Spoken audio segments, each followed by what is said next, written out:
जो रिफॉर्म की बात आई है, सबसे पहला सवाल यही है कि रिफॉर्म का मतलब क्या होता है। जब कोई चीज अपने मूल रूप स्वरूप में होती है तो उसे फॉर्म कहते हैं। जो वो मूल फॉर्म को खो बैठती है तो डिफॉर्म हो जाती है, और फिर उसी मूल फॉर्म में ले जाने का जो प्रयास होता है वो रिफॉर्म कहलाया जाता है। अध्यक्ष महोदय, सवाल ये भी है कि रिफॉर्म की जरूरत क्यों पड़ी, हमारी चुनावी प्रक्रिया खराब क्यों हुई, उसे खराब किसने किया। किसी भी चीज के खराब होने के दो कारण होते हैं। एक ये कि उसे बाहरी लोगों ने खराब किया, और एक ये कि उसके अंदर से ही किसी ने खराब किया या किसी ने अपने स्वार्थ के लिए करवाया। तो अध्यक्ष महोदय, आज ये अजीब हालत है कि बाहर से ज्यादा चुनावी प्रक्रिया अंदर से खराब हुई है। और ये उदाहरण इसलिए मैं देना चाहता था बाई इलेक्शंस के और लोकसभा के इलेक्शन का, क्योंकि जिस तरह की शिकायतें की गई थीं, अध्यक्ष महोदय, एक भी शिकायत पे कार्रवाई नहीं हुई। एक और मैं उदाहरण देना चाहता हूं, फर्रुखाबाद का चुनाव लोकसभा का, हालांकि और लोकसभा के चुनाव को मैं नहीं कहूंगा, लेकिन फर्रुखाबाद का लोकसभा का चुनाव जो पिछली बार 2024 में बड़े करीब से मैंने देखा। वहां के जिलाधिकारी, वहां का पुलिस का प्रशासन पूरे दिन लाठी चलाता रहा, और कभी लाइट जाती थी, कभी लाइट आती थी। जब हम लोगों ने जानकारी करने की कोशिश की कि आखिरकार क्यों हो रहा है, तो पता लगा कि उन्हें रिजल्ट बदलना है। तो उत्तर प्रदेश का इस तरह एक रिजल्ट नहीं बदला गया, कई जगह रिजल्ट बदला गया। हम इलेक्शन कमीशन के सामने खड़े रह गए कि इलेक्शन कमीशन को बताते रहे कि धांधली हो रही है, लेकिन इलेक्शन कमीशन ने कोई सुनवाई नहीं की। ये केवल लोकसभा में नहीं, मैं फिर लौट करके आता हूं, जितने भी बाई इलेक्शन हुए हैं वहां पर वोट चोरी अध्यक्ष नहीं हुई, वोट डकैती हुई है। और मैं फिर कहता हूं, जहां जहां आप लोग जीते हो बाई इलेक्शन में, अभी 27 भी आने वाला है, अगर एक भी लोग वो जो विधानसभा आप जीत करके दिखा देना, मैं on the floor of house कह रहा हूं अध्यक्ष महोदय, अगर निष्पक्ष चुनाव होगा तो एक भी भारतीय जनता पार्टी वहां पर सीट नहीं जीतने वाली है।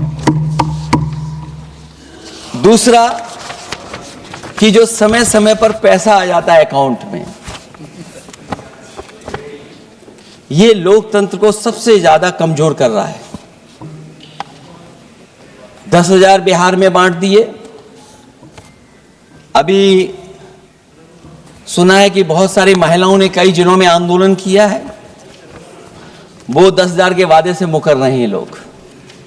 और मुझे याद है कि जिस समय उत्तर प्रदेश में मैं फ्री मोबाइल देने जा रहा था, कैबिनेट से मैंने पॉलिसी पास की थी, लेकिन यही बीजेपी के लोग चिल्ला चिल्ला करके उसको कह रहे थे कि चुनाव को इन्फ्लुएंस करने के लिए ये पॉलिसी लेकर के आए हैं, ये बांटने जा रहे हैं, और उसको रोक लगवाने का काम इलेक्शन कमीशन से किसी ने किया था, तो वो भारतीय जनता पार्टी थी।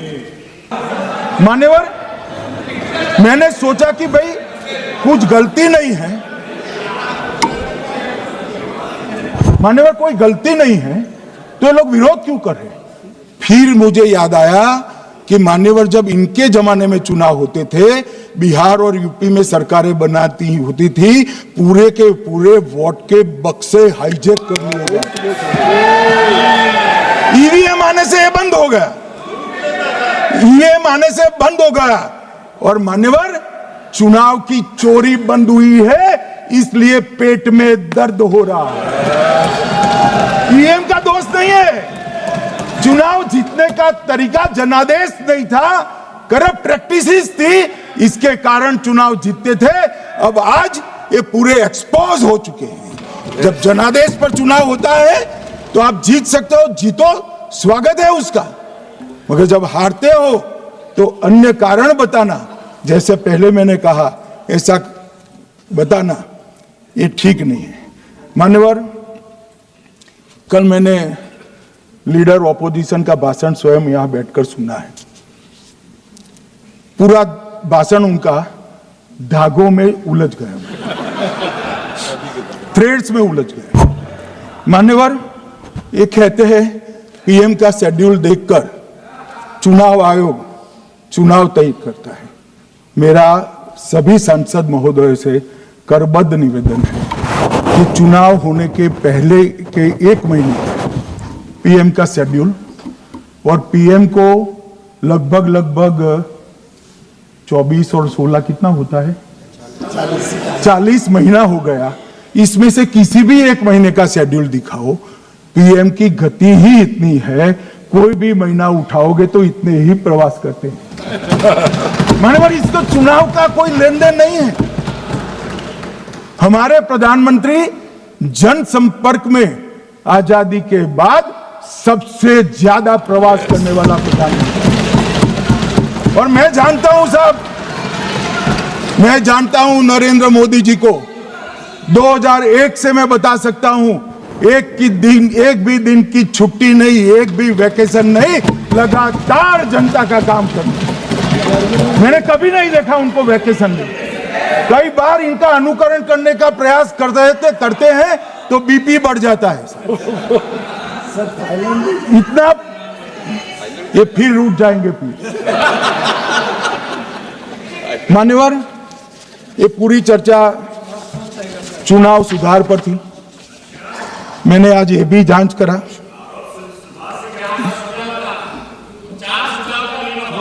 सुनो ना, जरा धैर्य रखो भाई। मान्यवर, मैंने आज सुबह चुनाव आयुक्त के वहां जांच कराई। जांच मतलब कोई गोपनीय चीज नहीं पूछी है, आप इसका इश्यू मत बने।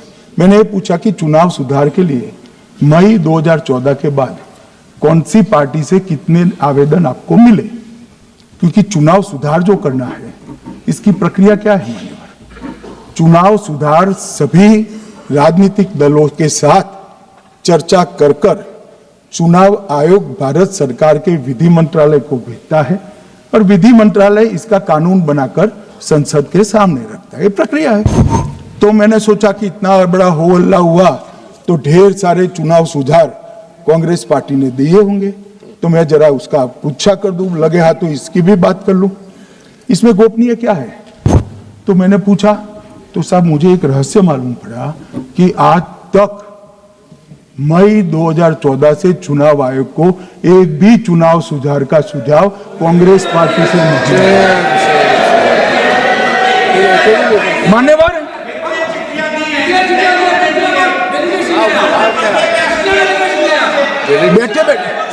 मैं बताता हूं। मान्यवर, मैं जवाब पूछोगे क्या?